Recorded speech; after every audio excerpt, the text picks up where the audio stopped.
This is the Comedy Defect Podcast. My name is Winter Phonander, and this is my show. This is episode 44 with the very funny, the very tall Mr. Tom Young. This is probably the tallest podcast guest I've had on this show, and this was quite a long episode as well. It flew by. I haven't spoken to Tom for ages, and I thought, look, I'll get him on the show. I first met Tom at a gig, and I'd forgotten what happened at that gig, but he reminded me on the show. You'll hear that later.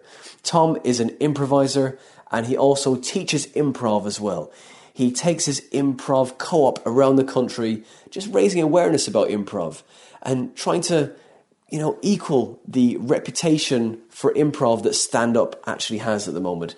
Improv and stand-up, they both complement each other, and Tom is passionate about his teaching and performing of improv. He has his own improv troupe called The Same Faces. They have their own YouTube channel called Same Faces 1000. Tom doesn't like that name very much. It doesn't fit. But he'll tell you about that himself. Tom is also on all social media under the handle @TomYoungComedy.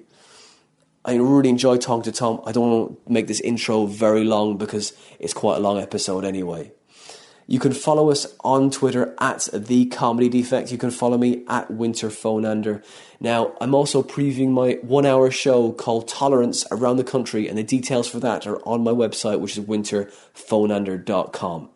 Now, the last preview went great. I'm really happy with where the jokes are going, and I'm just pleased with the development of it. So come see the previews. I say details are on my website, which is winterphonander.com. I'm also pulling as many jokes out of the Guinness Encyclopedia as I can, and they're on Twitter under the title The Book Dad Read. Handle for that is @GuinnessJokes.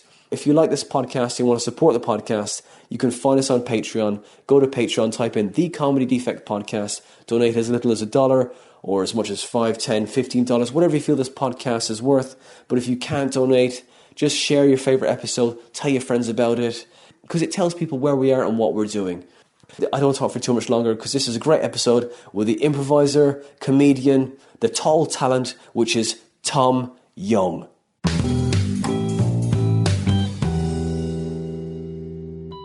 Tom Young, welcome to the Comedy Defect. How you doing, man? You right? I'm getting better. I mean, yeah. I've had a cold for 2 days, which sort of snuck up on me. Right. Usually, most people they like working. You have a week off, and your body goes. Ugh. Instead, my body's chosen a week where I'm at my busiest to go. Amazing. You can have a cold now as well, just to top that as well. Great timing. I'm running an improv retreat basically at the weekend.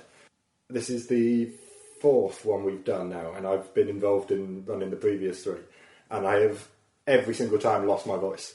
At some point across the weekend it goes, and so I just went, oh good, so I've now managed to lose my voice just before I know I'm going to lose my voice. And usually when that happens, I'm then sick for about a month or whatever. So it'll be more like a retreat of like a silence, like a mindfulness thing where you don't speak for. What's that? What they do? That would probably agree with me more. A monk thing. You're like, he's doing this weird thing now. It's like, it's an improv thing. We'll just be quiet now and just be physical. Okay, and they talk like charades. It's improv charades. Yeah, that would probably help. No, it's co-run by. Me and a guy from Nottingham, but he does all the business side basically, and I do the programming, and I oversee who's running the workshops and whatever. And then I we front it together, but in terms of the hour to hour, what's happening where, because I've done the program, people are usually asking me stuff, so that's why I'm sort of the face of it when it's happening. Jeff's the face of it in advance. Right. He picks the venue, he books the dates for it and whatever. Yeah. We've had this one booked in since November. It's sold out in about 6 weeks because we've got like a core group of people from around the country now who like book in straight away. In fact, we've got a lot of people who've been to previous ones who aren't coming this time, and we still sold out really quickly. But I then got a message from Jeff last Saturday saying, oh, by the way, I'm not going to be there for about 80% of it. I was like, oh, great. Because it turns out he's got to go on a compulsory work thing that has been booked in since. Oh, no. So I'm totally now, on your own? Yeah, basically, yeah. No! With a cold, and they're going to lose my voice. That's it. It'll be fine. Yeah. And how many people are at the retreat? I think there were 46 booked on for it. Holy, that's a lot of work, man. That's 46, and you're just the main, director of the show then. Yeah, I mean, we get the way it works, it runs on a co-op ethos, basically. So if you're teaching on the weekend, you get like money off and whatever. So there's, I think there's about 8 teachers, but some of them are doing more than one workshop. And so I sort of oversee them and make sure they're all in the right rooms and people know which workshops are happening when and all of that. So that side of it is what is what I do, and I'm teaching 2 of the workshops myself. And then there's like shows in the evening, and I tend to compare those. Yeah. So that's like after a full day, here, get your energy up and get a room on side. Come on, guys! Exactly. Yeah. Oh no! Like you're just hoping that nothing goes wrong because like basic bog standard admin is something's going to go wrong, and you're going to have to deal with that as well as do the other stuff. Yeah. Well, our Sundays are cursed. Right. This is what we've decided. Yeah. Our Sundays have not gone well. So the spring event last year. Right. On the Sunday, we woke up on the Sunday morning. We were at a place called Hothorpe Hall, which is a great little conference centre, but it's just outside of a village. Right. And so they've got their own generator. And we woke up on the Sunday morning and the power was out. so there was no like hot breakfast until like they really made up for it. I've got to say, because like about 11 o'clock they went, right, we've made you bacon sandwiches and sausage sandwiches. And what it turned out, there was somebody who lived in the village had gone home with all the bacon and the sausages, cooked it, covered it in foil and brought it back in. So I was like, that's a good way of making up for it. Yeah, for sure. But we also had a music workshop that morning, and the guy who was running it had an electric piano. So we had no instrument. Terrible. So that happened. And then at the autumn one on the Sunday, we woke up and like about a third of the people who came had been ill overnight. No. So, and we still don't know whether it was food poisoning or norovirus. But my argument against it being norovirus, because I didn't feel well, but you know when you're caught up in the hysteria of a thing, and as soon as you leave, you go, oh, actually, no, I'm fine. Yeah. So I left having felt ill for ages, and then I drove home. It took me about an hour and a half to drive home. Yeah. I got back and I went, oh no, I'm fine. And then I went out and played basketball for like an hour and a half. Yeah. We still don't know which one it was. The only thing that makes me think it wasn't norovirus is nobody really said that people around them had then got ill when they got home. Yeah, okay. So that's why I think it was probably food poisoning, but food poisoning is incredibly difficult to prove because you have to provide an infected stool sample to the... Yeah, I know. Yeah. Sorry to take the podcast in this direction, Ellie. That's great. Oh, it's great. It's great to have you here, Tom. Yeah. But, like, I'm glad this is going to be released after your weekend of improv because otherwise it might be detrimental to your to running of the show. Oh, they had norovirus. Yeah. And then this Sunday the generator packed up and then one of them, someone was killed. If and then it's like you just yes-anding and exaggerating and adding each time. Yeah. So, if something's happened this time, I'll send you a message, let you know, so that you can include it in the intro. Or Tom Young, he's dead now, and exhausted, stressed to death. And how long has that been going for? In November 2015, we did the first one, which I wasn't officially involved with. Jeff was basically doing it on his own, and then I just sort of ended up doing more and more as the weekend was going on, and then it got to a point where we just went, shall I help you run the next? Yeah, that'll be grand. Yeah. So the spring one, I was the first one I was like properly, officially involved in running, and then I've done the now 3 since then. And we've already got the dates lined up for November, and it never stops then, is it? Yeah, a continuous. It's continuous. It's keeping going. Is your background in improv, though, Tom? It's a fairly equal split between stand-up and improv. So my first gig as a stand-up is not my real first gig. So I count from my first gig on the circuit rather than from. And I've long since stopped counting, but that's the one I count as the first. But I'd done like probably 11 gigs in the year before I started doing that for various other random things. Birthday parties. Don't do birthday parties. That's a terrible idea. I found that out the hard way. So I did a sketch show that I'd written when I used to work as a teaching assistant. And whilst I was there, one of the things I did, because you work with all the low ability students, so I went, right, well, I'm going to do something where I can work with the higher ability students as well, just to be a little beacon of light in the week of, something that's doesn't feel like so much work. So I decided to put on this comedy show, and the school had never done anything like that before. Yeah. So my original intention had been that I'd get a group of students together who would write the sketches and so on and so forth, and then none of them showed the motivation to actually write the sketches, so in the end I had to do it. So I wrote about 7 sketches. I did a bit of stand-up at the beginning because I went, I can't send the kids out to a cold audience. Yeah, of course. And I've not done stand-up at this point, it's worth remembering, so I was no better as an option, but at least it wasn't them. Wow. You took one for the team. Yeah, exactly, it was really not good. Oh no. So I'd done all of that, and then I was only there for a year, and then I went to university. So whilst I was at university, I was simultaneously, like, this is the first 6 months or something, I was doing a second one. Right. But this time at the local theatre. So I paid out 200 quid or something to hire the theatre for the evening. And again, ended up writing all the sketches. But this time, I was like, right, okay, I'm not doing stand-up that badly again. So this time, I went, okay, I will go and try some material out at the Union Bar and see how I go. So when you did your first gig, how long were you meant to do and how long did you actually do? I did 20 minutes and I was only meant to do 5. Yeah. So I was supposed to do 15 and did 25, And a lot of it was improvising. It wasn't even the material. I was just like, okay, let's see what's happening. Yeah. I'd started doing that. That was happening at roughly the same sort of time as I started doing improv. And I'd like found Whose Line Is It Anyway in like 4 years earlier when I was in America. So I was already obsessed with it. So I'd gone to uni going, if there isn't an improv group, I'm starting one. Right. Fortunately, somebody else was starting one, so I was like, oh, okay, I'll just jump in with that. They didn't really teach us, to be honest. It was very much a, right, off you go, have a crack at it. So it's only been since then where I've quite heavily self-taught, where I've had to go and look stuff up and find out how it's supposed to work. You run courses or workshops, it's a retreat, so yeah. Is there a certification at the end of it, or is no. It's basically people from all over the various other groups around the country who some of them have got very established, like Box of Frogs in Birmingham. Like my group, the Same Faces, we've got like. I think we probably contribute about a third of the people who are going to the weekends at this point, because I'm involved in running the thing, so I just get everybody I know to come along. The workshops are just snapshots, I would say, where we go, okay, learn how to do this for 90 minutes, and then take it back with you to your group at home in Yorkshire, in Birmingham, in Nottingham, wherever, and work on it some more. But it's basically just here's a taster session of this idea that you can then develop. So just like a sharing of knowledge, more than a training centre. Absolutely, Like, look, this is like what you can do. You go take it back to yours, and we'll play with it next time when you're down, and we'll keep adding to it. Yeah. You went to college to do acting then? Or No, I did creative writing. This is the great. I was thinking on the way down here, like one of my school reports said. Thomas has a lot of good ideas, but struggles to commit them to paper. Right. Which, to this day, summarises me perfectly. Right.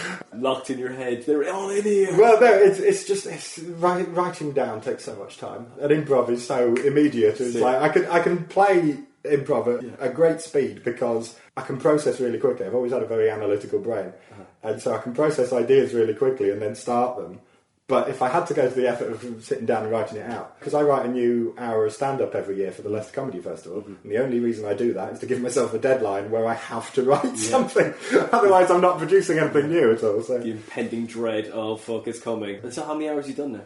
This year would have been the 7th. My 45th gig was an hour. Right. Except it wasn't. It was an hour and 15 when they cut me off. And I still had about 20 minutes to go if they'd let me. There was another show after me and they were like, Tom, you've got to end now. I was like, oh, okay. The old cliched hook coming around the corner. Yeah, exactly. It was exactly that, yeah. And that was basically because, do you know Elliot Bauer? Yes, Nottingham Comedy Festival, yeah. When Nottingham Comedy Festival was really new. And so it was at the Canal House, which is now, like, every photo I see of that gig is like 100 odd people in on a Wednesday. At the time, it wasn't that well known, so I'd think of 14. So I'd done the gig for them, like my 30th gig or something was a gig for them. After that, Elliot had spent about a month saying to me, do you want to spot at the festival? Do you want to spot at the festival? Do you want to spot at the festival? And I was like, I don't really know, I'm not sure. And I eventually just said, look, can I just come and talk until I run out of material? Which is exactly what I did. Because we'd been running the stand-up gig at the Union Bar and all of the other stuff. And there was like 3 of us at the university who were running this gig in tandem, and we were like rotating who was comparing. So we were doing it a lot. So I was writing a lot of new material each month. So I had a lot of stuff. So I did that at the Nottingham Comedy Festival, and that was in 2010. And then 6 months later, I refined it for the Leicester Comedy Festival, and so I've then done a show every year in the Leicester Comedy Festival since 2011, so that's how I know it must be 7 this year. Wow, great, man. So what was the name of your show this year? This year's was Tom Young's Experimental Happiness. Right. Every one of my shows has started Tom Young's something. So the first one at Leicester Comedy Festival was Tom Young's Social Network. Right. Because I had a lot of bits. I hadn't written it as a show, it was just everything. So I basically used, and Facebook's evolved since then, but at the time, the different sections of Facebook were very prevalent. Mm-hmm. So it was like basic info, relationship. So I went, various bits of my life fit into the different sections of Facebook. So that's how I structured the show. So I did, here's the basic info, here's the relationship stuff, here's the, so that was how I structured it. And I got, because it was my first show, and I was like, nobody's going to come and see somebody they've not seen. So I also got 3 of my friends to do like the first half. Great. So that was my social network. Yeah. The second show, which remains probably my favourite, it's not the best, but it's probably my favourite, was called Tom Young's Fantasy Life. Right.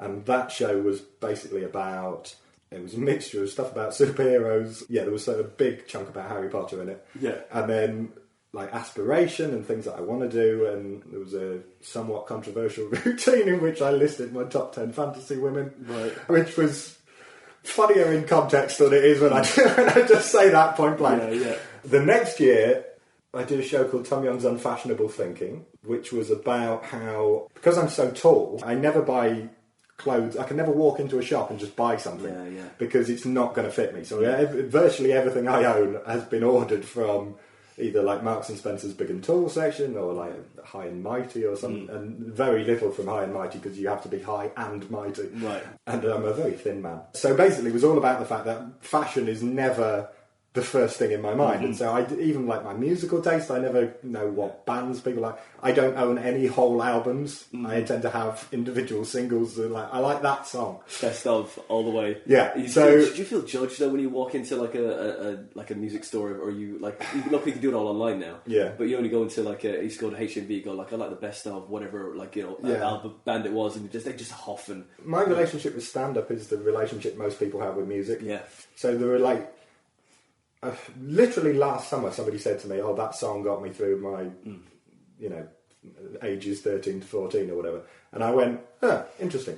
I know whole stand-up routines by heart that of other people like Ed Byrne and Dara and Brian and people. That was like how I got through those years. It was like, I relate to that. So yeah, so that whole show was basically about how anything that's popular, I usually go the other way and like other things. And that show was smarter than it was funny. So in that case, like you were a massive comedy nerd when you were growing up. Yeah, yeah. And you knew you wanted to be a comic from day one then, did it? I subscribe to people will go, are comedians born or are they made? Sure.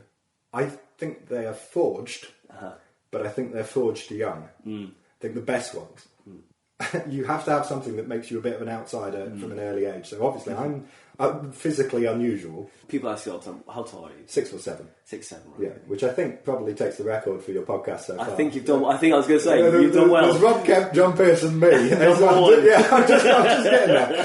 Physically, I was always the tallest in my class. It's not like I suddenly shot up. I was steadily the tallest from the beginning. Right. Like my mum and dad exposed me to like Morecambe and Wise when I was like 4. So by the time I was like 6 at school, I knew Morecambe and Wise's greatest hits by heart. And because that made my sense of humour older than all of my classmates, I was a bit weird. Of course. So weirdly, comedy made me a comedian by being the outsider because I like comedy. You're indoctrinated. Yeah, exactly. So I was always, it's always been there in the back of my mind as a thing that I was obviously training myself to do. And it was really late. I was literally not until I was about 18 where I actually went, oh yeah, of course this is what I want to do. Yeah. I like the Goon Show as well and all that. Yeah. And like Around the Horn, all that kind of old school kind of stuff. Not so much those ones actually. I had like Just a Minute and I'm Sorry I Haven't a Clue, Tommy Cooper stuff. I think Victoria Wood's DVDs were some of the earlier DVDs I had. And then, as I say, people like Ed and Dara. And I did a gig in Dublin last summer, and somebody said to me afterwards, "You've got a very Irish style." And I went, "Oh, yeah, thanks. That'll probably be because most of my influences seem to be Irish people." Yeah. Are your parents tall as well? Dad's 6'1", mum's 5'9", 5'8", somewhere like that. So they're tall, but they're not freakish. Like Looking around, kind of going, "Where are my parents?" Oh, they're down there. Yeah, exactly. Yeah, that's mental. So yeah, I'd always sort of been obsessed with it. Yeah. And then is there only one of you at home as well? No, my sister as well. She's 5'8" as well. 5'9". You just have to go through all the height of your family, don't you? Really go. Yeah, Where does it come from? Is it like my mum's side of the family, because my dad's parents are significantly shorter than me, to the point where I think that he was adopted. Right. Because it just doesn't fit. I've been taller than my gran since I was about 12. Right. My grandfather was probably 5'6", maybe. Whoa. His name, he must be taller than that. She's probably about 5'2", 5'3", I would have thought, right, and then he's probably a bit taller than that, but not a lot. But my mum's side, like my granddad, that side of the family, he was 6'2", and my uncle, who is the exact same body type as me, to the extent that we have like photos of me as a baby where it looks like I'm holding myself, right? Because he looks so much like me. Yeah. But he's 6'3", and then his 2 sons are, I think, 6'4" and 6'5". Yeah. And the younger one is theoretically still growing, so he might catch me, but he's started to slow down. I don't think he's going to get there now. That's it. He's still winning. Come on. Yeah, exactly. Yeah. Obviously, I know a lot about this because people constantly tell me facts. So every generation grows by an inch on average over the previous one. Right. Which is also the reason that the standard door frame is 6'6", because door frames were standardised 100 years ago when everybody was shorter, however many inches shorter.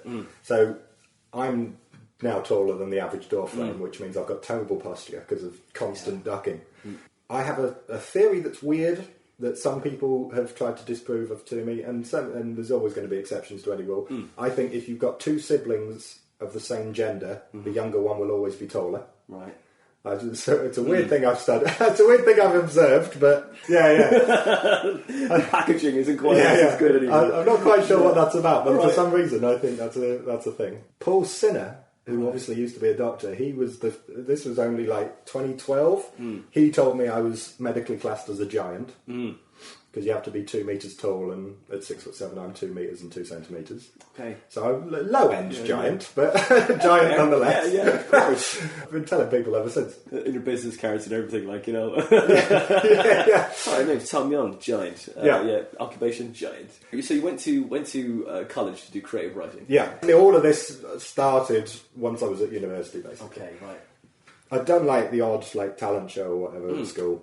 Yeah. With other comedians' acts and whatever, which I think is fine until you're about 17. At which point you're old enough to know better and you better write some material. Yeah. It's because I read Frank Skinner's book, his second one, On the Road. And he was talking about the fact that in his professional life, when people ask him, how do you want me to describe you, when he's being interviewed or whatever, and ladies and gentlemen, please welcome writer and comedian Frank Skinner or whatever. The thing he still says, even though he hadn't done stand-up for a while, was, I'm a comedian. That is, first and foremost, what I think of myself as. And he went, I haven't done stand-up in a while, so maybe I should go out and do a tour, which is the tour he then did in 2008, I think it was.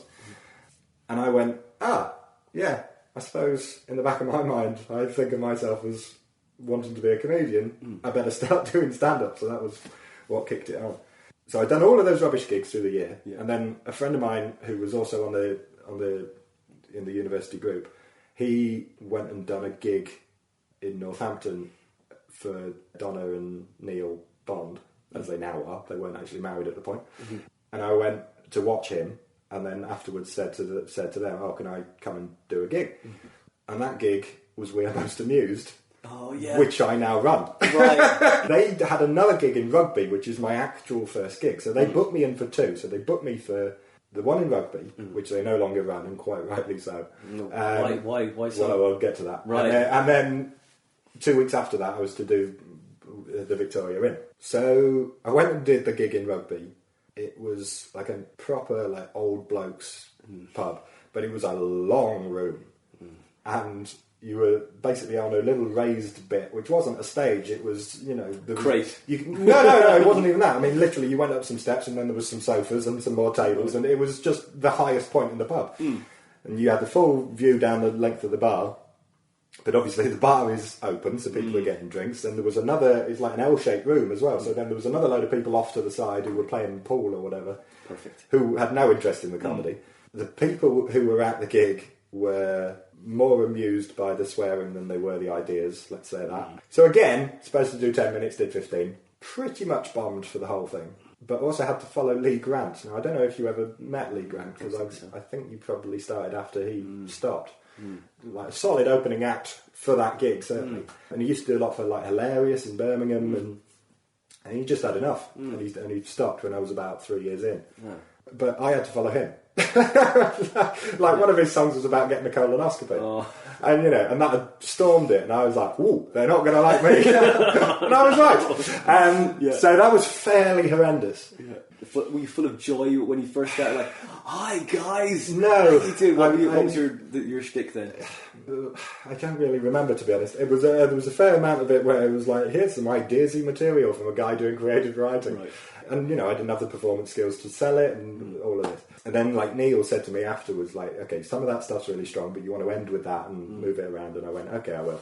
So then I was supposed to then do the next gig for them 2 weeks later, but I ended up doing another gig after an improv gig with the university group. Did like a 90-minute show with the improv group, and then there were still people in the bar, and they went, anyone want to do stand-up? And I was like, oh yeah, I'll get up.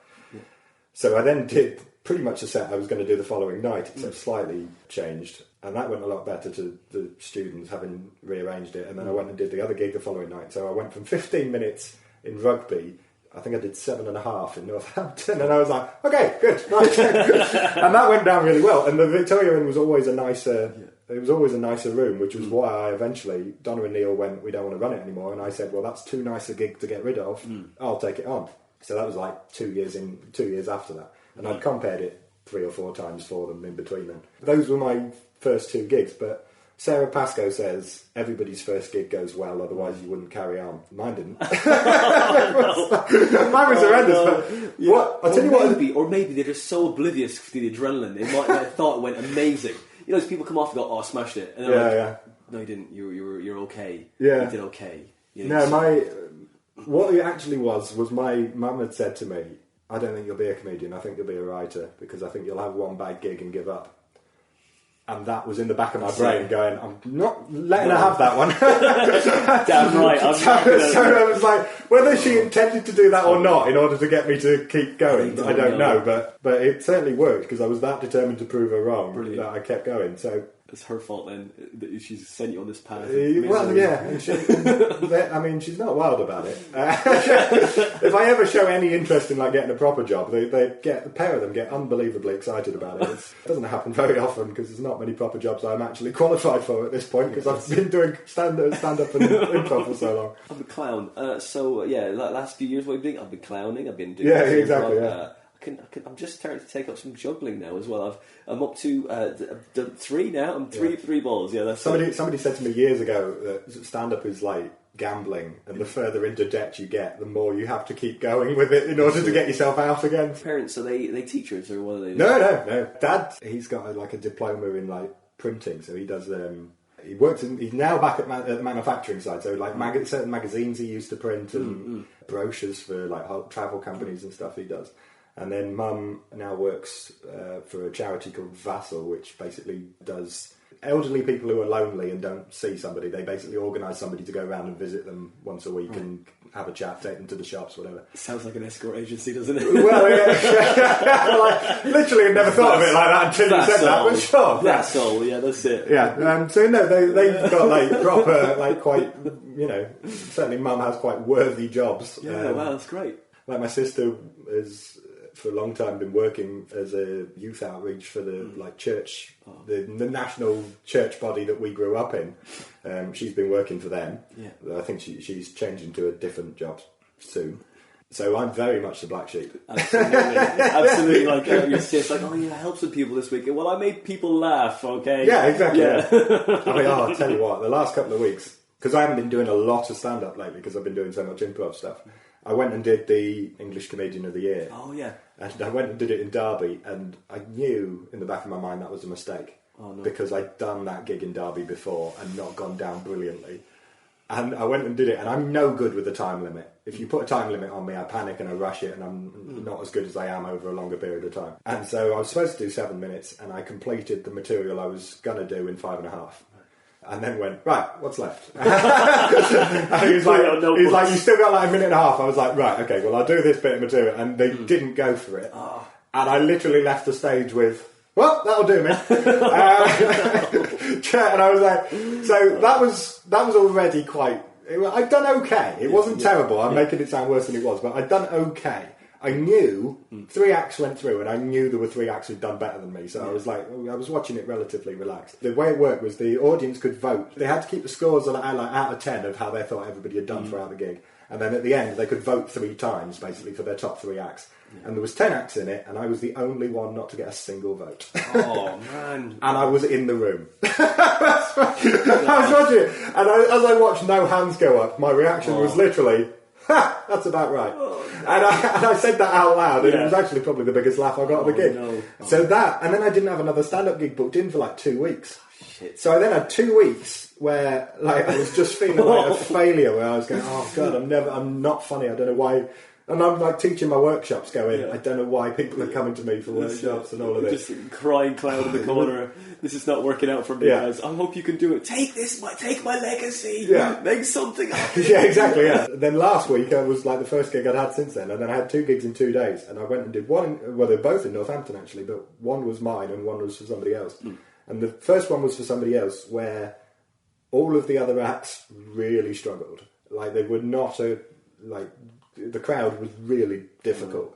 But I watched that kind of gig and go, I'm having this. Yeah. So the first act had done like okay, but hadn't really connected with them, and they weren't quite drunk enough. It was Wednesday night, and you know. And then, so I went on going, right, I'm having this. So I got them to like cheer and try and mould them into a crowd a bit. Yeah. Then I did okay. And then the next act went on and essentially picked a fight. Oh, but so he basically picked a fight with these 2 guys who'd been heckling all the way through. And it was not like an aggressive fight, but he was like trying to win it. You know, he was trying to win the heckling. That's not the way to deal with this sort of that sort of crowd. You've got to engage them and shut them down simultaneously. Yeah. And then the headliner went on, and the compere would basically threaten the audience to shut up. And he basically was trying to bribe them. He was saying, like, if you don't talk all the way through this next act, I will pay for your tickets to come next month. We'll give you a meal. We'll give you all of it. So he's like, put so much on the table, and obviously they didn't. They couldn't last the 20 minutes of the headliner's set. They got to about, I think, probably 16 minutes before they actually chipped in. But because he essentially threatened the audience to be quiet, they really didn't laugh at most of the headliners' acts. So there was like a couple of acts. So at one point he literally said, it's lovely to hear an audience laugh despite themselves. Came off stage, took his money and walked straight out the door. And I was like, fair enough. Yeah. But I was going, I've done a very good gig there in the circumstances. So I was like, right, okay, that's made me feel a lot better. Yeah, and then the following night was my gig at We're Most Amused. And I was comparing, stormed it. And I was like, oh, I can do this. I remember now. Yeah, it's fine. I was talking to somebody in the audience, and she worked for, she was a civil servant, and I said, which branch? And she said, oh, I'm in the Foreign Office. And I said, how much of your day is spent going, no, Boris? which was one of my favourite things I think I've ever said whilst doing audience banter. Right. Yeah, those 2 gigs back to back last week did make me go, oh, good, right. Because there was like one tough gig and I did all right, and there was one like nice gig where I ripped it, and I was like, those are the sort of gigs you want sometimes, just to remind you. When I first started, I said to myself, right, if you have 3 bad gigs in a row, you clearly suck at this and you should stop. As like my mum saying, I think you'll have 1 bad gig and give up. I've got to 2 a couple of times and never got to 3. 3 strikes you're out. Really. Yeah, because I always will get to 2, and then the 3rd one I'll go, I'm having this. And it's like just kicks it up a little bit. Mum's voice is playing in the back of the head. Yeah. So it's you've got to set yourself reasonable ways of keeping yourself motivated. I true, think. For sure. Because it's so easy. Like I listen to like loads of comedians, like Jimmy Carr and people, going, you will have bad gigs, and I still have bad gigs now, and all of this. And I was like, okay, rather than getting down about it, I'm just going to accept that will happen. And I have a similar policy for the good gigs, is I don't get too up on the good gigs, I don't get too down on the bad gigs. Drive home, pick up some food, go home, eat, watch TV, fall asleep, repeat. Don't get too up on the good ones, too down on the bad ones, and it's a slightly healthier. Keep a level. Yeah. Do you do comedy for kids as well? I think the last time I performed for kids, you were there. And it was that terrible gig we did in a tent. Oh, that was awful. The promoter who booked us for that is a good friend of mine, who I like very much, but he volunteers to run some terrible gigs. He's booked me for a few things before, going, and like that gig we didn't even get paid, because it was basically you can have a wristband and you can get some curry from the bar, or you can have a few pints. I don't drink, so anybody offering to pay me in alcohol is always stupid. And I had to compare the first hour of that gig, and then I had to go home because I had something else to do. But there was kids in the audience. My primary, I haven't sworn very much yet, so this is going to come as a shock to people listening. But the first thing we said was "Are we all right to swear?" Because there's kids in, and we haven't been given any content restrictions or anything. And there was Dad in on the front left. Do you remember? Yeah. A couple of kids. And they were properly on it as well. Yeah, and Chris Norton Walker went on first, and he said to the two lads, who were probably, I think, 4 and 5, or 3, or maybe 3 and 4, he said, "What's the rudest word you know?" And I think one of them went, "For fuck's sake!" Which Chris then repeated about 80 times through his 10-minute set. And I was like, it just feels wrong. And so I went back on, and I ended up doing an improv exercise, which I'd done another gig with some kids in a few years before, and I thought, this would be a good idea to do after the interval. And I went back on, and they'd left. So I was like, right, I'm keeping that in the back pocket for if it ever comes up. So I basically improvised the story, and anytime I needed the next detail of the story, I just pointed at the kids and got them to shout out what the word was. Yeah. Now, obviously, these kids are 4 and 6, so they primarily shouted the word poo. So that was fine. But that was how I got through it. And because I'd involved the kids, everybody in the room was slightly more okay with it. But I mean, I would have thought, 20% of that audience was stoned? Yeah. They wanted to do that gig outside. Oh, no. And because it was bad enough in the tent where I made them move it to. But yeah, there's so many gigs like that. And you travel so far from them sometimes, isn't it? It's so annoying because I've got to a point now where I can walk into a room and go, no. You just know what the key things are that are going to ruin a gig. Like Chris and I, we think the pair of us together are jinxed because every gig we do together is a bit weird. But the top two were, he rang me, he was on the motorway already driving up the M1, and he lives in St Albans, I live in Market Harbour, so he rang me on the way up to Rotherham to say, "Murth, I'm doing this gig for Murth, somebody's dropped out, do you want to do it? I can pick you up on the way." I went, "Yeah, alright, sure." And we thought it was going to be a little pub gig. And we got there, and it was a private function for a football club, which had 5 different teams in the club of different age ranges. Great. And they were all sat around the room. It was basically their awards night. And they were all sat around the room in their teams, not together in an audience. And there was going to be a disco afterwards, so there was a dance floor in front of the stage. So there was a mile between us and anybody in the audience. There was a DJ on stage who did not laugh at anything. So there's 2 people on the stage to look at. One is doing jokes, the other one's not laughing. Great. Mickey Sharma went on first, and obviously his act has got a lot of beatboxing in it. Because the microphone was connected to the DJ system, it had a leveler on it. So he goes to beatbox into the microphone and it cuts out. So he was supposed to do 20 minutes. I think he did 3 and went, "Well, that's me." So I then had to go, it was so bad. Sam Avery that night, though, man, he did an extraordinary thing because he did all of the hacky jokes. And won them over. He was headlining it. And I was like, I don't know the hack jokes. I wouldn't have even been able to do that if it had occurred to me. And the promoter of that gig afterwards said to us, last year we had a casino night, and that went down really well, but we thought we'd do something different this year. So it was either you guys or strippers. Wow, did you pick the wrong choice there? Absolutely. They were pissed off, doubly pissed off. Yeah, it was so bad. And then the other one we did, similar sort of principle, he rang me again, and this was in Huddersfield. Got there, found the venue, walked in, and we're like, okay, this is just a bar. It's like a restaurant. There's an island bar in the middle of the room. We're going, there's no way it can be in here. And we'd come up the only stairs, so there was nowhere else to go. We went up to the bar, so is this where the gig is? And they went, "Oh no, that's upstairs." And we were like, "Oh, where?" Because we're already upstairs as far as we can tell. And they were pointed at some doors, which were closed, and there was high chairs stood up in front of them. So we were like, "Oh, we must be the first ones here." So we moved the high chairs, go through the doors, there's more stairs, you go up, and there's a nightclub above this bar, basically. So we walk in, all of the walls are red glitter, like Elton John's bathroom in my mind.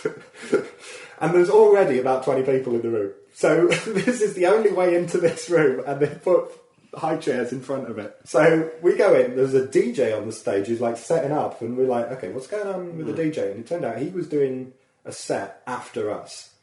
And this guy was a YouTube sensation in the Huddersfield area for being a shit DJ. So the 20 people who were already there were there to see him. They weren't there for the gig. Right. So they ended up, throughout the gig, they were just sat off in the corner talking amongst themselves. So that was an entirely separate annoyance. So this bill is me, Chris Norton-Walker, a local actor who was doing his first gig, and Shazia Mirza headlining. So there's like money spent on this thing. So it should have been good. And the promoter's greeting us and whatever. There's no compare. He's just going to introduce us. So straight away, red flag. You totally.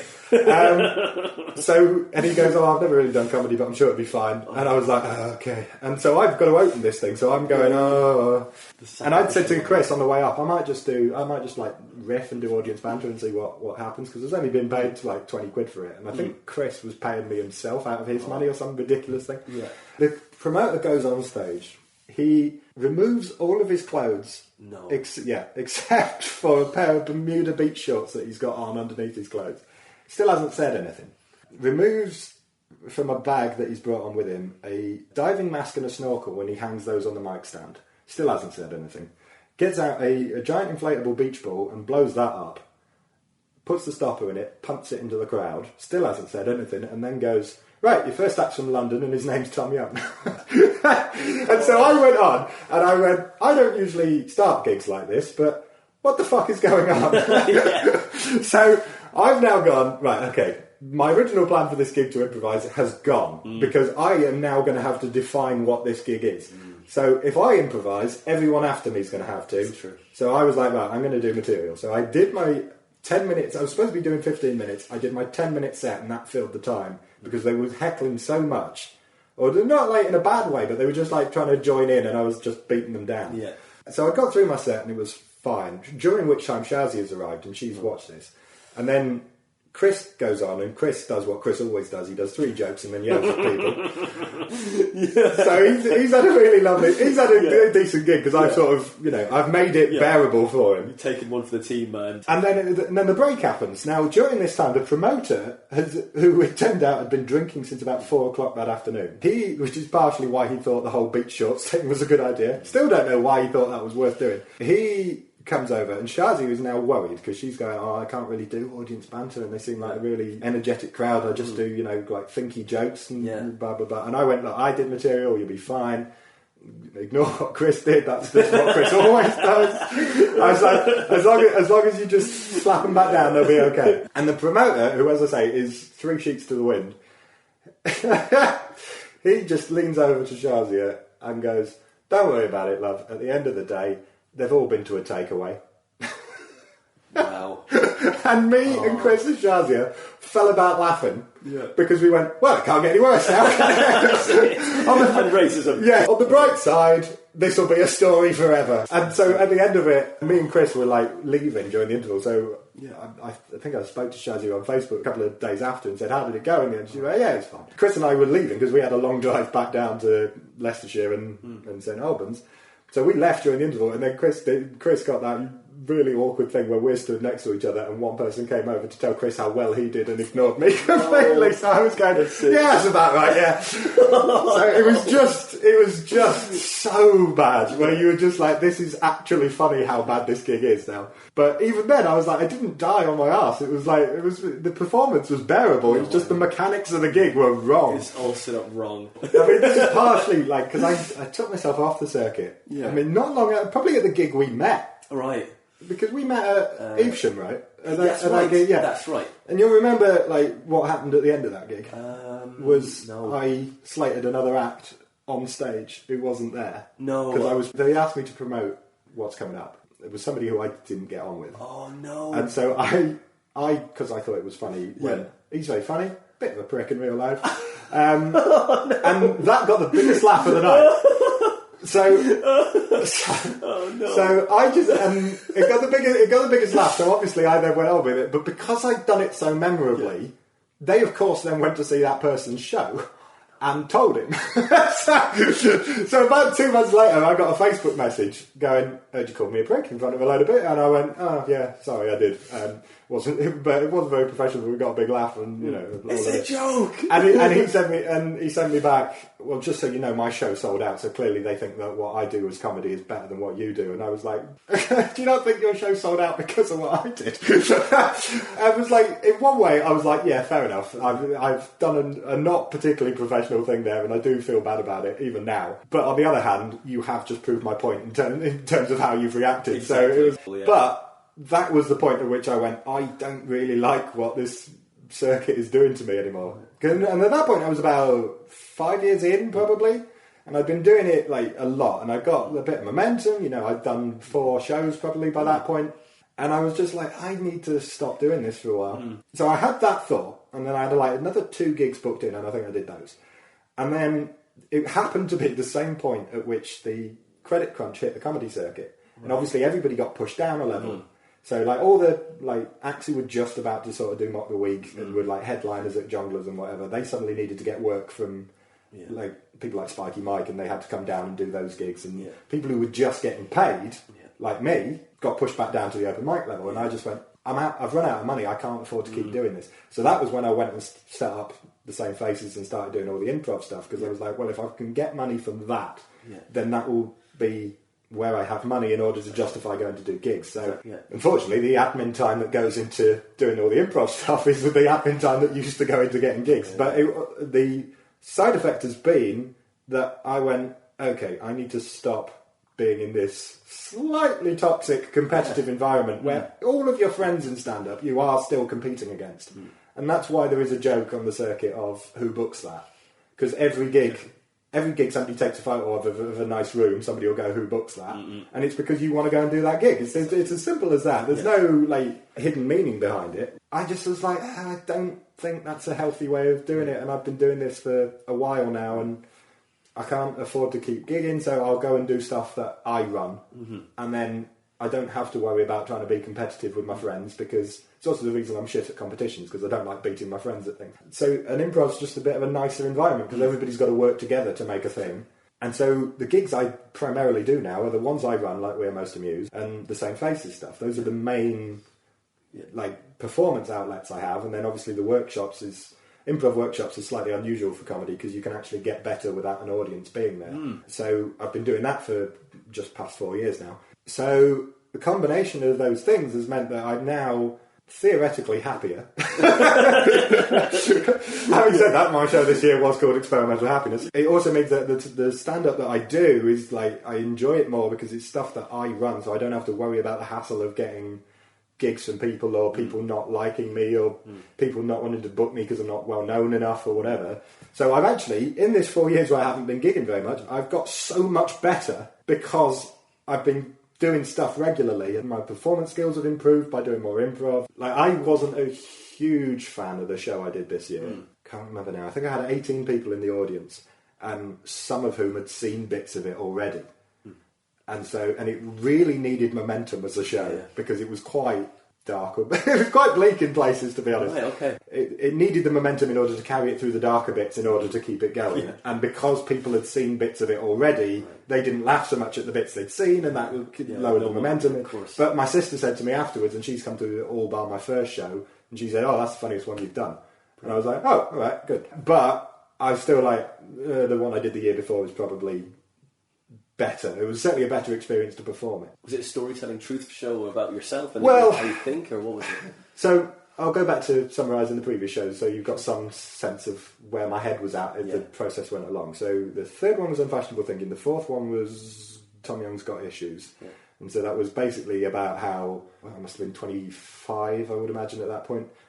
Single, still living at home, no real money to speak of. Nobody knows who I am. It was all of that. So it was clearly there's something wrong here, because it's not, things aren't going particularly brilliantly. So that was what that show was about. Following year, I'd only written about half an hour, so I basically did a greatest hits show, and I did stuff from the previous shows.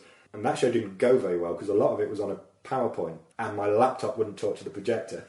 So I had to scrap it and then edit that show as I was going through it, going, right, well, I can't do that anymore, I can't do that anymore, I can't do that anymore. So that one didn't work very well. despite supposedly being a greatest hits. And then the show I did the year after that was last year's. So that was Tom Young's Lacking Confidence, was what that one was called, which was basically about how the only form of confidence I really have is to stand on stage and talk to strangers. But in terms of romantic confidence, like I can't go up and approach people who I like. I've never had that skill set. I'm no good at like, I don't see things that are broken and go, oh, I know how to fix that, because well, there was a whole story about how me and a friend tried to change a tyre on our mutual friend's car, and then the following day, while our mum was driving it, the wheel came off.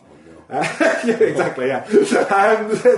I had very little to do with that. I very much blame my other friend. And so that was what that show was about. And then so this year the show was about what it was supposed to be about. The problem was that it changed halfway through the year. Because obviously with Leicester, the booking deadline is in September and then the show's in February. So that's a long old time for your circumstances to change. So Got Issues, Lacking Confidence, and then Experimental Happiness, they're all basically one big show. If you could watch them back to back and it sort of flows together. What Experimental Happiness was supposed to be about, because I came up with the idea in May, and at that point I thought I had a date lined up with a girl who I'd liked for a while. By September, that had all fallen apart, and that actually hadn't happened. She'd misunderstood I'd asked her out. This is how poor my romantic skills are. So the original idea for the show was, all of these shows I've done have been about me not being happy, basically. What happens if I am happy? Can I still be funny? Is it going to affect my stand-up ability if my main source of comedic inspiration is no longer there? Can I still do it? So then, September rolls around, I got a fairly predictable rejection, looking back on it, and then had to submit the deadline, submit the show. And I went, oh God, I haven't got anything else. So I still submitted Experimental Happiness, but the show actually ended up being, these are the things that stop me being happy. So it was like, I'm trying to be happy, but I can't because things keep getting in the way that bog me down. So I told a more elaborate version of that story about that rejection, which was basically the narrative structure of the show, and it was 9 months from May through to the February of what had happened. And then obviously the other things that had happened last year was that Trump had won, Brexit had happened, there was a load of other daft things, and then the last one was my skin got worse. I was like, I'm 28, I've had to start buying Clearasil again, this can't be acceptable. So it was a load of things that were just irritating, and that was basically what the show became. So it was fine, but it was because it was all of the things that stopped me being happy. There was a lot of pathos in it, because it was all of these things where it's like, I'm so nearly happy with my life and whatever, and yet it's still not quite what I want it to be. And I'm much more interested in that sort of show. That's just for me, but I mean, I see acts these days who, because obviously I run an open mic, so I see a lot of new acts. And I see a lot of people who are doing jokes or whatever, and I don't really care for the acts who anybody could do their set. Those are the ones where I'm less interested in what they've got to say. They still make me laugh and I can still enjoy it, but I'm more interested in stand-up being personal to you and being about something revelation. Well, Big stabbing noise. Yeah, exactly. Yeah. I don't want it's not necessarily about the pain, but I want to know something about that person. You know, I want it to be personal to them. So I mean, I saw an act a couple of weeks ago who mentioned in passing that she'd had a boob job, just for the sake of one quick joke, and I went, "Oh, that's your whole set," because I've never seen anybody do that, to talk about that. And I was like, oh, that's potentially such a unique routine. And I was like, oh, I really wish that you...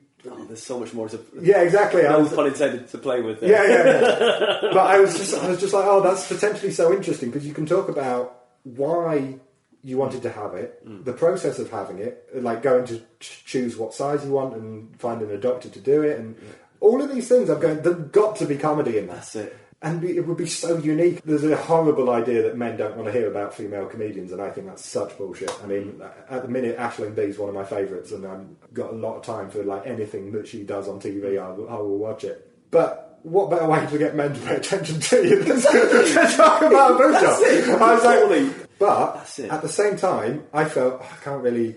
Not because I can't go up to somebody and go, "You should talk about your boob job," but because I was like, But it's because that may not be what she wants to do. That may not be the style of comedy she wants to do. The fact that I think that's more interesting doesn't mean that's what she wants to do. Of course, yeah. And so I was like, because like as Rob Kemp said, like Ben Briggs said to him, "Don't take any advice." And I'm a nightmare for giving advice. It's like, because again, I see so many new acts, and I've been doing this so long now that I can literally say, just do that, and that. Just trying to help, isn't it? Yeah.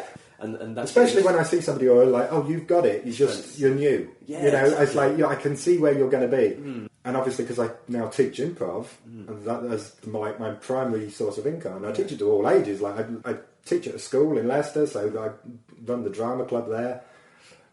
And there's a girl who's like, she must be 12 now, but she's got the best comic timing of anybody I've ever met. I teach at all ability levels, so I know I've got a very good eye for looking at somebody's comedic work and just going... I don't know where you were going there. I was locked into helping that woman with her material about her boobs. Oh, right. Still locked into that. Yeah, I've got a very good eye for that. Oh, well, that's good, Tom. It's good you got a good eye for material. I've got a good director's eye in terms of being able to look at something and go, if you just do that, that'll make it a little bit better. We're such children. I know. I'm we can't just sit here giggling about boobs. That's not going to be a good podcast. It's been great. Yeah, it's been great. I know you're in it. You can see the Matrix now, and with the improv stuff, and it really helps because I've done only level 1 and 2 this year, just gone. And it's really helped me. Where'd you do it? I did it with Monkey Toast. So they're all your shows, your 7 shows. Is that right? Social Network, Fantasy Life, Unfashionable Thinking, Got Issues, Tom Young's A Work in Progress. Right. I didn't actually say the title, but I did talk about that one.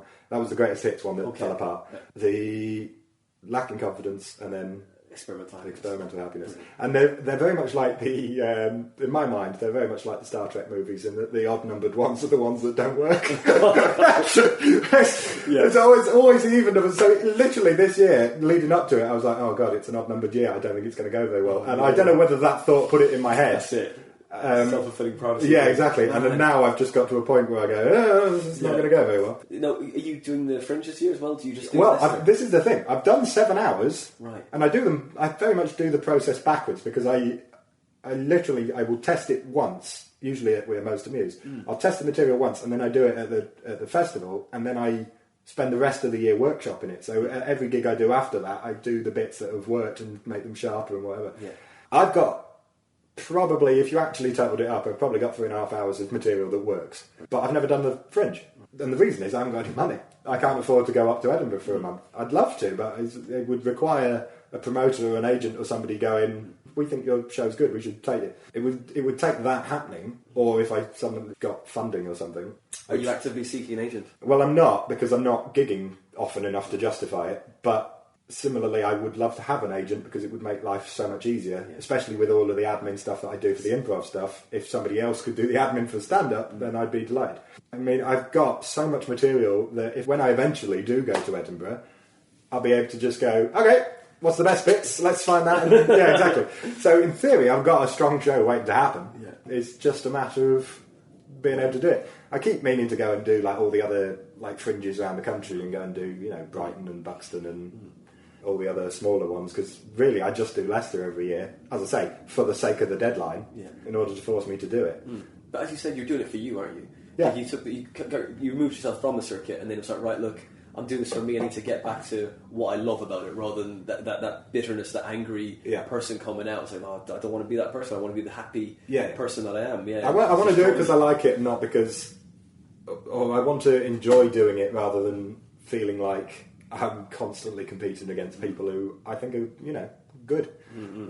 There's so many people who I started with who I now look at what they're doing and go, you're so much better than I am now because they're gigging every night. Right. So people who you've had on, people like John Pearson, people like Rob Kemp, people like Scott Bennett, who we all started around the same sort of time. In fact, in each case of those, I think I started about a year before them. But Scott, is just spectacular now. Whenever I see Scott, I go, oh my God, he's good now.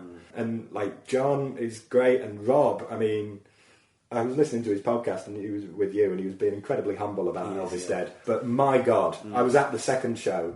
He got 2 standing ovations.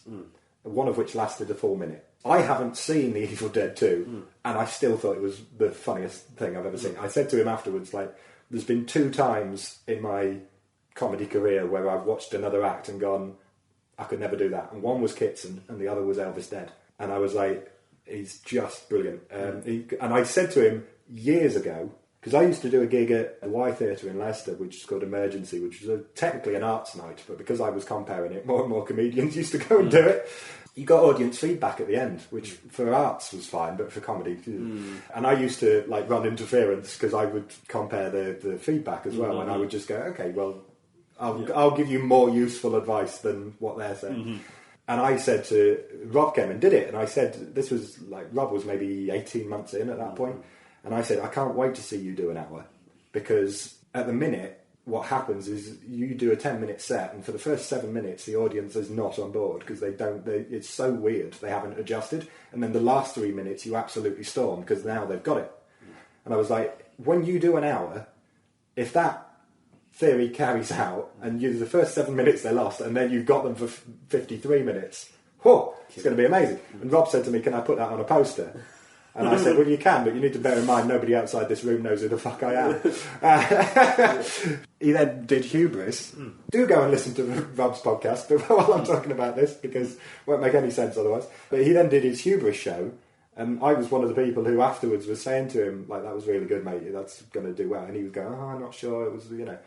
And then he got nominated for an award, and I was like, I literally posted on his Facebook wall, said, told you. And then Elvis Dead this year, and I was just like, oh my God. It was so good. Yeah. And it's just nice to see people who I like, and people who are so nice, such nice people, like Rob as well, doing well. And I'm like, I think this is part of the reason my own career didn't go so brilliantly, was because I care too much about what other people are doing and not enough about just me, which is why improv suits me, because it's teamwork. And I in the last 4 years I've trained, I think it's over 20 people now, from nothing to performance standard, and I'm very proud of that group because there's like, these are essentially my babies. where I've just gone, oh, look how wonderful you are now, and they can all come and play with me, and they play at my level. And you're unlocking their potential as well. There's a massive potential in each one of these people you're teaching. It's untapped. There's so much joy in that performance as well, that art. My constant mission at the minute is to raise its profile. Because most people who know what improv is have seen it once by, let's say, a university group who weren't very good. And they've gone, well, that's what improv is, I don't need to see that again. But because there's so much of that, because in America it's huge, it's like it's on like equal footing with.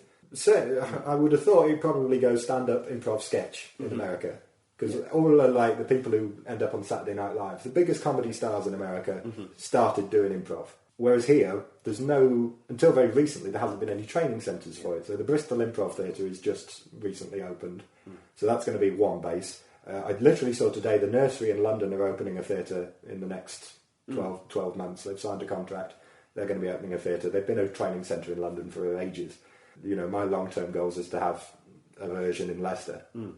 But there hasn't been, and this is part of the reason for the weekends as well, there hasn't been enough top-level teachers, certainly in the regional areas. Like, if you're a group in Yorkshire, that's a long way to go to London to get to the best people who could teach you. So the standard may not be as high in those places because they haven't had the same teaching level. But if we can bring them all to us and go, okay, let's train you up together, and then you can go back and get better, and then come back to us again, and we'll give you something new, and keep it going. I'm very much a rising tide raises all ships. So if the standard across the country is better, it helps me. Of course. Because everybody then goes, oh, okay, the improv is of a higher standard. And people start to think of it as a legitimate form of comedy. I mean, it's still not eligible to be considered for the awards in Edinburgh.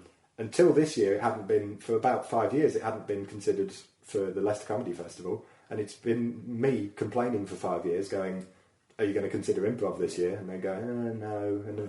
And then this year they did, but they made the category Best Musical or Improv Act. To my considerable amusement, the same faces didn't get nominated. Oh, no. so I spent 5 years banging on about it, and then everyone was like, well, now we'll consider it. Still not you. No. Still for everyone else, though, Tom. Well, I'm very good now at spotting who the judges are at Leicester Comedy Festival. A, they tend to turn up on their own. So that's always a giveaway because it's the only person in the audience not sat with someone else. So I knew who it was. I knew who the judge was. He'd watched a show that I was really happy with. I was like, that's a strong show. I'd nominate that without having seen too many of the other shows yet because it was the first weekend. I thought that was solid. And then friends of ours got nominated. And I was like, oh, good. I'm glad. At least it's people I know who've got nominated for their show, Scriptless in Seattle, which is an improvised romantic comedy. So I was like, oh, good. Well, at least they got nominated. But because the category was musical or improv, Rob got nominated. Oh, yeah. And so as soon as that happened, I went, well, Rob's winning that. I was actually glad we hadn't been nominated because I was like, there'd be nothing more depressing than looking at the nominees going, oh, I already know who's going to win that. But it just seemed daft to me to put musical and improv in one category. Because obviously Rob also won Best Show. And I was like, hang on, if I don't believe you'd have nominated an improv show for Best Show, but you will nominate a musical show, so I don't think they should be in the same category. Also, a musical show is still pre-written, so it will probably always be sharper than an improv show is. Of course. So they're not equal footing. No, of course not. Basically, that category was everything that's not stand-up. Yeah. And I was just like, they're not the same. I'm all in favour of a musical award and an improv award and a stand-up award. And but to group them together, I was like, it's a shame they've done it that way. But at least some improv got nominated this year, which for the last 5 years hasn't even been considered. It was a step in the right direction, and it helps. Like Showstoppers they won an Olivier Award for their West End run last year, and I was going, okay, well that's good. But I find it funny that the theatre world has given them an award, and the Edinburgh Comedy Awards wouldn't have considered them. That seems ridiculous, but it's a long way to go. So I'm hoping to rename, because at the minute the weekends are just very wordy. It's the UK Improv Co-op Weekend Retreats, which is a very long name, and I'm going to be making a case this weekend. Yeah, exactly. So I'm going to be making a case that we should change it to the British Improv Project, because that's what I see it as a project. I see it as an opportunity to make British improv better. And easy to say, BIP. Yeah, exactly. Now, my original unfortunate acronym was to call it the UK Improv Project, which was problematic. And then somebody pointed it out to me, and I went, "Oh yeah, we should probably not do that." Never going to go down. Well, in certain places it might not go great. Well, exactly. Yeah. And obviously all the people who come to the weekend then started suggesting alternatives to me. Oh, okay. So the first one that came up, I think, was the English Dramatic Learners. And then it was getting more and more elaborate with more and more like wildly inappropriate names for the group. My favourite one was when somebody came up with a really long name, and I took me a little while to work out what it was, and it spelled out Boko Haram. And I was like, wow, you put some work into that. A lot of effort. Yeah, well, so there was like 20 of them in the space of 10 minutes, where they were all just getting increasingly stupid. The Improv Society for Independent Study or something. So they were just getting more and more stupid as they were coming along. Nice. So we were like asking for serious suggestions. There wasn't a single serious suggestion. That's it. Always away. They were all stupid. That's my ongoing goal at the minute. Raise its profile and raise its standard are the two things I'm trying to do. That's going to be a big ongoing project, and hopefully will involve improvisers from around the country. And we're trying to go and like perform in other places so that we get the same places get known more, so that we become more influential in that sense. So we can start to say to people, okay, come and work with us for a day, or we'll come up to you or whatever, and we'll try and elevate your group. Not that other groups are necessarily not as good or whatever. I mean, some aren't. That's just how it goes. But it's just there's no reason to compete when we can make everybody better. Yeah. What about Percy? What's the next mission? Well, at the minute, we've just started a new improv show in Leicester. So we've been doing short form stuff like Whose Land's It Anyway for a long time. So we've just started a long form show which we called Uncle Armando. There's a whole improv structure called an Armando, where you have a monologist come and they tell stories, and then you do scenes based on that story. That's Chicago Improv, is it? Yeah, trying to find a way to merge the world. So I've now got a stand-up who comes to be the monologist, who is our Uncle Armando for the sake of the thing, or Aunt Mandy when we have female comedians come and do it. Yeah. So we've just started doing that.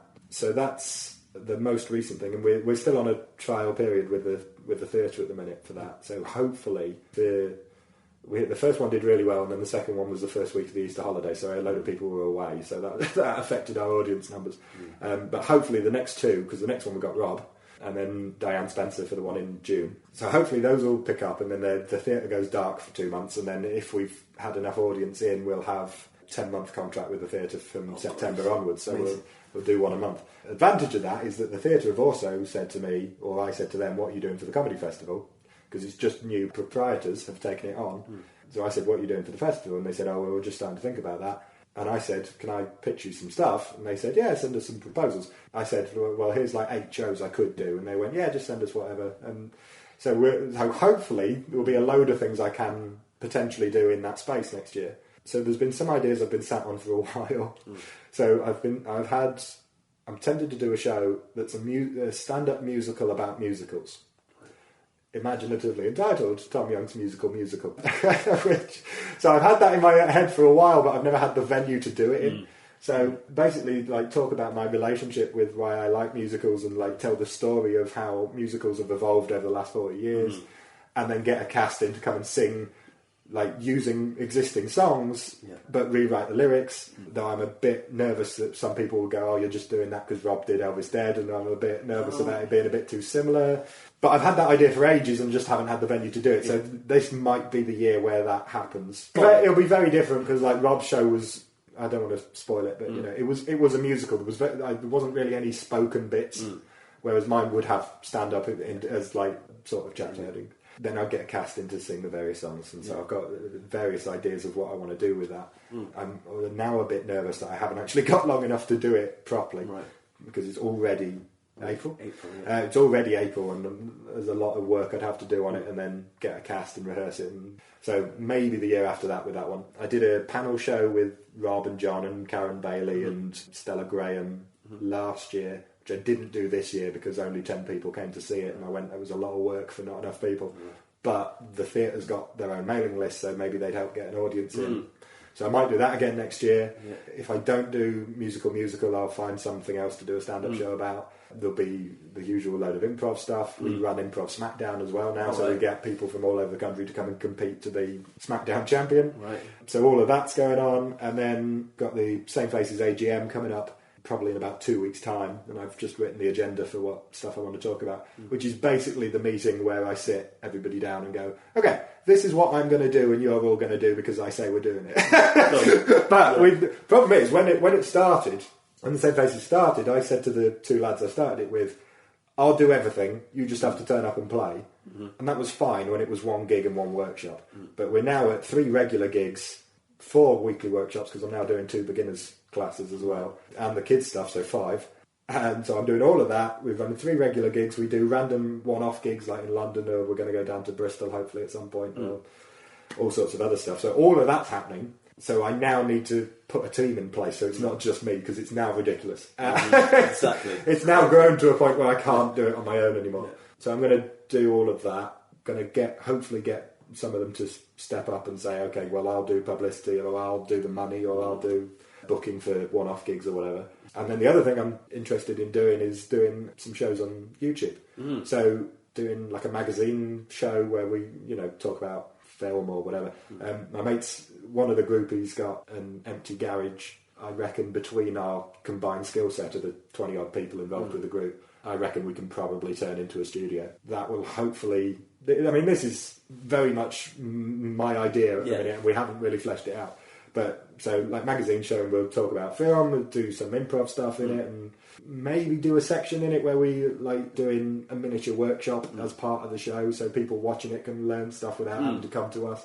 And then lots of other stuff we'll hopefully do in it, and I'm going to hopefully get somebody to produce that, so I can just throw them ideas and then they can do it. And hopefully we'll do that live once a week. And then I've also got an idea that would run hand in hand with that for an FA Cup of Trivia type of thing. So I get like groups, maybe teams of 2 or 3, I haven't decided what will work best yet. And then there'll be like 5 categories. You'll get 3, both teams will be asked the same 3 questions. And the best of 3 of those 3 questions. If it's tied, they then both get a scoring question. If one has got a lead, then only they get the scoring question. So you're playing for 5 points, basically. So whoever then wins goes on to the next round, the others get knocked out.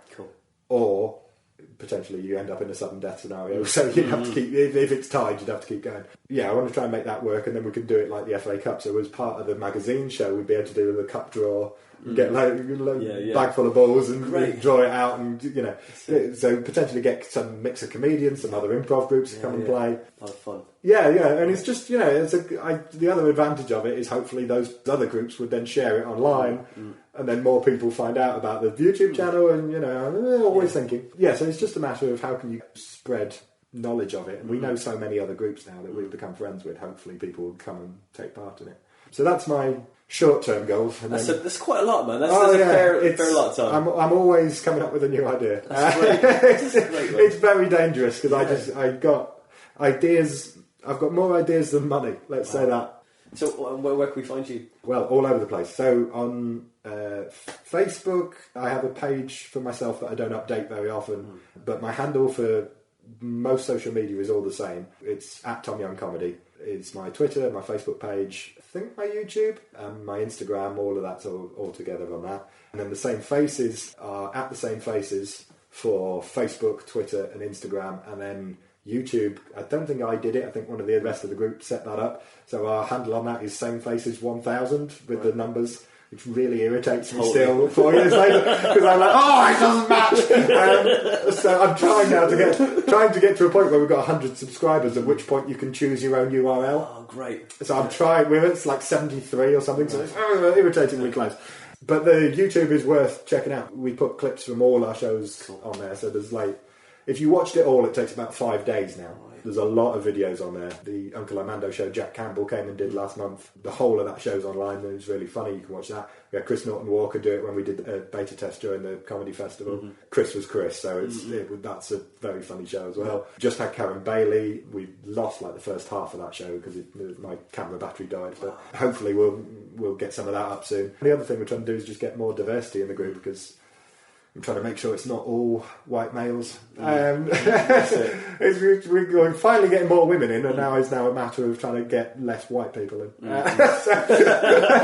So it's a gradual progress. I mean, we're based in Leicester. It's the most diverse city in the country, and I'm struggling to get non-white people. Yeah, hopefully we'll start to expand on that front soon. But yeah, at the same faces and at Tom Young Comedy are the two places to find us. Tom Young, thank you for coming to the Comedy. No problem, mate. It's been great, man. Thank you. Cheers.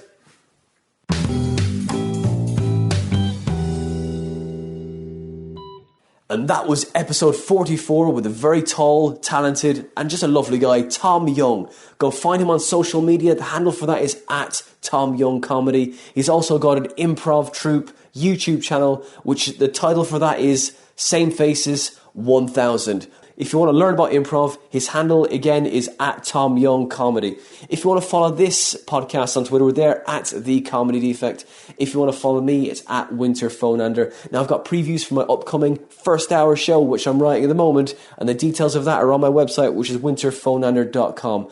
Now, if you want to support this podcast, you can go to Patreon, type in The Comedy Defect Podcast. You could donate as little as $1 or as much as you feel this podcast is worth. But if you can't kick something back, just leave us a nice review on iTunes or Podbean, because it really helps. And it tells people where we are and what we're doing. That was episode 44 with comedian and podcaster Tom Young. Next week we've got an equally great episode with a guy that hasn't been going a year, and he's really good. It is Mark Rowe. Mark is making a documentary called The Long Road to Edinburgh, which he is taking around the country. He's interviewing loads of comedians of how to just get to grips with the craft. And I talked to him about what his background is, and it was great fun. I really enjoyed talking to him about that, about how you shouldn't burn bridges along the way. Talking about a couple of bridges that I've burnt, so you can listen to that one and have a laugh. I give the names, but it doesn't matter. It's what happens sometimes. That's life. I like to be honest. But that was episode 44 with Tom Young. Next week we've got episode 45 with a very funny Mark Rowe. We'll see you next week, next Wednesday, same place, same time. Until then.